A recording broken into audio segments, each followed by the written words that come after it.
Well, the U.S. Catholic Bishops' Conference Fall Assembly wraps up today. The church leaders addressed several issues, including a response to the recently concluded Synod on Synodality. Archbishop William Lori says the Synod is more about converting our own hearts rather than creating new church structures. The bishops also listened to reports from the National Eucharistic Congress, elected new chairmen for 5 committees, and voted to advance 2 sainthood causes, one being a religious sister from the Order of Saint Benedict, the other a laywoman and an advocate for those with special needs. And for analysis, we turn now to Dr. Matthew Bunson, Vice President and Editorial Director for EWTN News, and he was in Baltimore for the USCCB meetings. Matthew, great to be with you. Great to be here. All right. Well, first off, a lot coming out of this meeting this fall. What were your big takeaways? Well, as you noted, we had 3 major events that were all sort of in succession leading up to the discussions of the bishops in Baltimore. We had the National Eucharistic Congress in Indianapolis in July that many, if not most, of the U.S. bishops attended, and its impact. Then we had the month-long Synod on Synodality that was attended by many of the most senior officials of the Catholic Church in the United States. And then, of course, we had the election. All 3 were sort of overhanging the discussions, and all 3 were the focus of some of these discussions.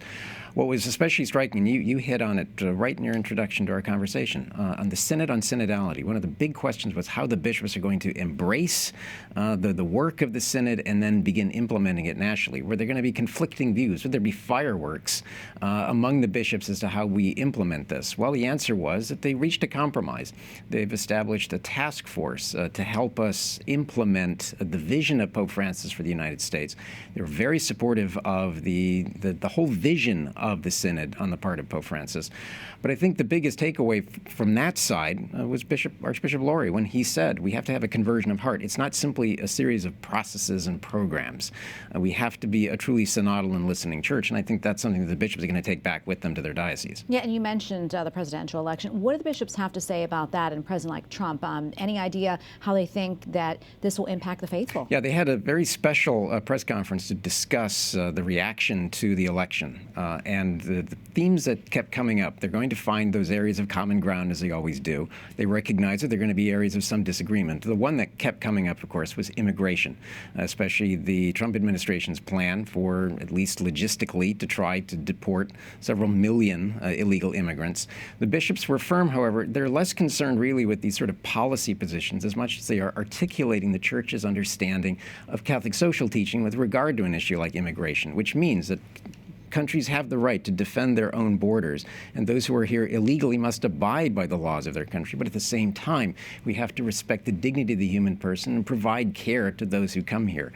So they're really taking a wait-and-see approach to see exactly what the administration plans, but I think they're going to be very prepared for what does come down the road. Yeah, and I know they also talked about evangelization. What was said there? This is one of the most interesting aspects of the meeting here, because they gave themselves what are called mission directives. That's what is going to be the focus for the next couple of years. And the one that they chose is somewhat unique. It's evangelization. That sounds obvious, but what they're really trying to do is to, as a body, as a conference, help the bishops, help Catholics everywhere, evangelize among those who are disaffected, among those who have slipped into the NONESs, the nuns, those who are searching, those who might be open, receptive to the message of the gospel, but who may not hear it. So everything has to be geared toward that evangelization, that the heart speaking to heart.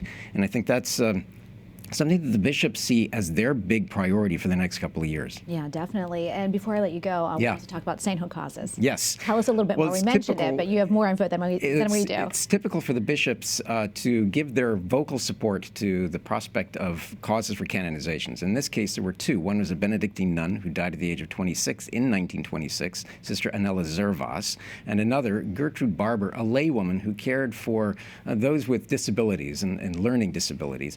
They are a model, not just for the significant role of women in the life of the Church, but also the holiness that all of us have to aspire to. That vocal support from the bishops can be very important in sort of jump-starting causes and making the candidates better known across the Church. Yeah, very exciting. Matthew, thank you so much for coming on. We always appreciate it. Great to be with you. Great to be with you as well.